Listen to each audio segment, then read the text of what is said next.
about a fire that killed 2 people in Cherokee County. 7 News' Ripley Simone has the latest from investigators. Behind me is what's left of a storage-type building that investigators say 2 people lived in before it was fully engulfed in flames. According to Coroner Dennis Fowler, neighbors heard a loud boom from what was a metal building on Mikes Creek Road around 7:15 Tuesday morning. Firefighters from the Grassy Pond Department arrived shortly after, and Chief Gladden Smoke tells me they were able to extinguish the fire in under 10 minutes. There was fire showing from underneath the structure all the way around it, as well as from the 2 openings. It's a relatively small structure, so that amount of fire was a good indication that the entire interior was involved in fire. Once the fire was out, firefighters say they found the bodies of 2 victims.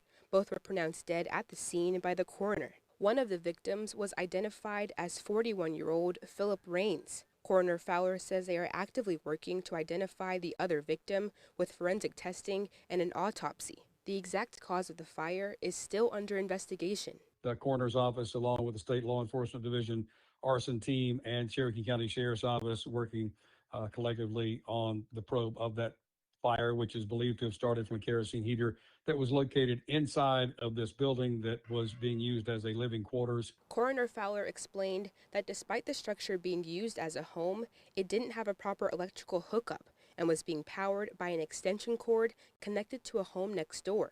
Chief Smoke is urging people to follow the manufacturer's instructions for heating appliances and to make sure that outdoor heaters stay outdoors and away from combustible materials. I can think of several other locations in our fire district in Cherokee County where there are folks living in structures that are really not originally designed for human occupancy. If that's your only option to survive, I certainly understand that. But the real danger there is that because they're not designed for human occupancy, when something does go wrong, it's much more likely to be catastrophic.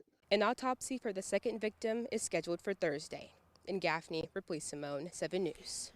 And the fire chief says since the building was not meant to be lived in, it was not built with materials that would limit combustion.